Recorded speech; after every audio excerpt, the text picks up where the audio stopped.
Fala aí, galera, uma boa noite a todos. Estamos vindo aqui para falar um pouquinho da próxima partida do CSA, o jogo contra a Ponte Preta. A gente pode esperar um time um pouco diferente dessa equipe patética que jogou contra o Operário, né?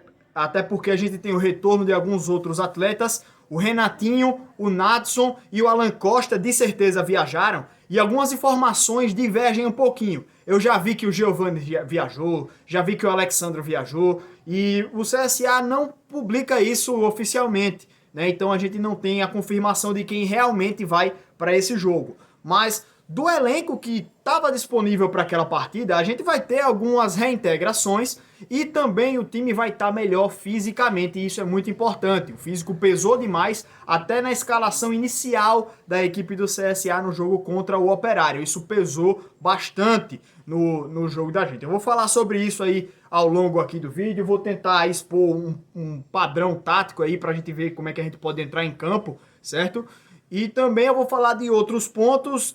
Eu fiz um vídeo ao vivo no Instagram falando um pouco do centro de treinamento, né? Vamos falar um pouco de outras situações aqui também durante esse vídeo. Já de pronto eu vou pedir para vocês se inscreverem aqui no nosso canal, deixar o like aqui nesse vídeo para fortalecer um pouquinho aqui o trabalho da gente, beleza?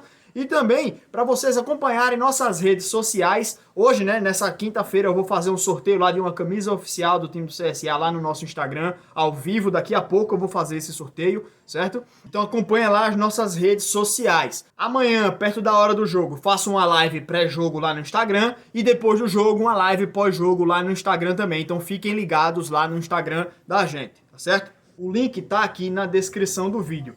O primeiro assunto que eu queria falar é sobre essa questão da aquisição do terreno.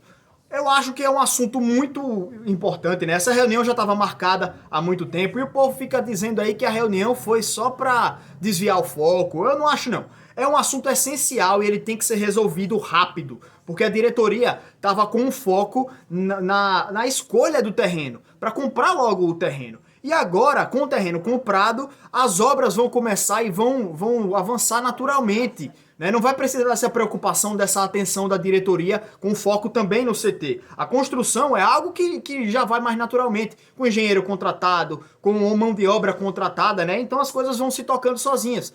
Não precisa mais também tanto de um foco da diretoria, do presidente, né?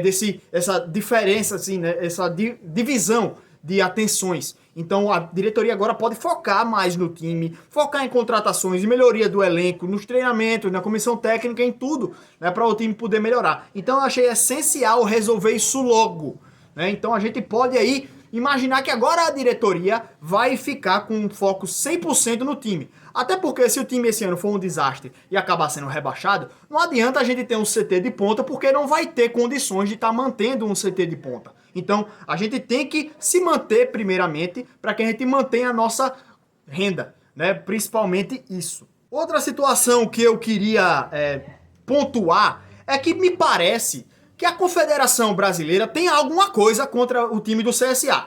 Porque esse jogo contra o Operário, o CSA foi forçado a jogar com 12 atletas com Covid, né, diagnosticados com Covid eram 12 atletas, e quem voltou para o jogo lá, 8 jogadores, foram para o jogo com 2 dias de treinamentos.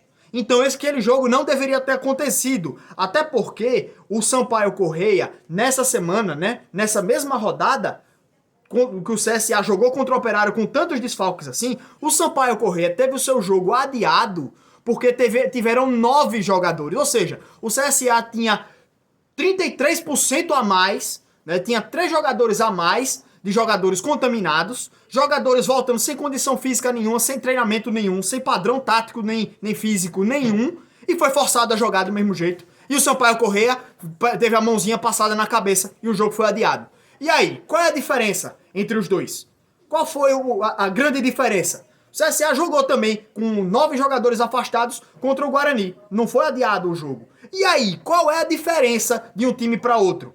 Qual é a marcação que está tendo aí? Qual é o problema que tem agora a CBF com o CSA, que a gente está sendo forçado a jogar desfacelado, enquanto os outros times estão conseguindo adiar suas partidas mais naturalmente, né? Então fica essa revolta, esse ponto aí, porque é mais uma atitude desumana, falta de bom senso e agora também passando a mão em um time e esculhambando o outro, né? Porque a gente claramente nesse jogo foi prejudicadíssimo, né? Não sei, não vou nem dizer que a gente poderia ganhar o jogo, que poderia empatar, mas o jogo da gente foi terrível, muito abaixo de qualquer expectativa, né? Exatamente por causa dessa questão física, tática, tudo que pode acontecer aí, o time do CSA foi prejudicado nessa partida aí também. Outro ponto agora é escalação. O jogo vai acontecer, então vamos embora, né?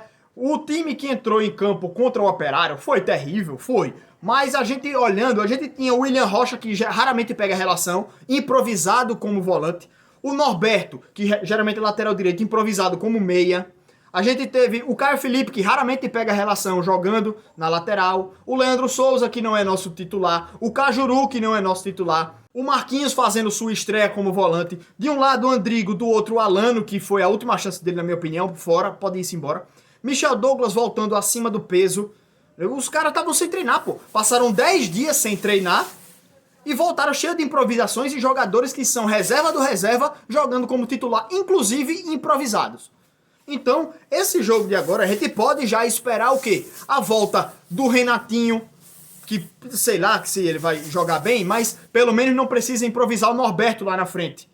Pode tirar também o Andrigo, botar o Nadson. O Iago pode voltar a ser o nosso volante titular, né? Que o Iago pode jogar melhor que o William Rocha, eu acho que pode, né? Como volante ali. Tem também o caso do Giovani, se ele voltar, ele pode também atuar lá no meio. Ele fez uma boa partida contra o Guarani. Então a gente vai ter algumas voltas. Os jogadores que voltaram estão tendo mais tempo para treinar e condição física os caras vão ter um pouco a mais. Além da condição técnica também, né? Que vai melhorar um pouco com algumas entradas pontuais aí de alguns jogadores no time. Não é o elenco completo, não são as condições ideais. A Ponte Preta é um time forte e esse jogo aí também é muito difícil que a gente consiga uma vitória. Eu acho que o empate tá de bom tamanho lá pra gente. Até porque a gente ainda vai muito desfalcado e com jogadores na condição física abaixo da ideal ainda, né? Mas pelo menos a gente já vai com um time com uma cara mais titular. Né? Não precisa mais ser aquele time cheio de improvisações e jogadores que não vêm jogando, entrando lá no fogo, né? Entrando na fogueira. Então, pelo menos nesse sentido, a gente tem algum alívio, aí já pode ter uma avaliação um pouco mais criteriosa da equipe. O jogo passado foi desastroso e a gente tem que criticar quem jogou, mas também tem algumas pontuações, algumas ressalvas a fazer, como foi as pontuações que eu fiz. Né? Então, nesse jogo agora contra a Ponte Preta, a gente pode ter um panorama um pouco melhor aí da equipe do CSA, certo? Então, é isso aí, galera. Um grande abraço a todos. Agradeço mais uma vez a quem está acompanhando aqui o nosso canal. Valeu, até o próximo vídeo, tá? Lá no Instagram, amanhã, pré-jogo, 1 hora antes da partida do CSA, pra gente comentar um pouquinho sobre a equipe e traçar um pouco da expectativa para o jogo. Grande abraço a todos, valeu e uma boa noite aí.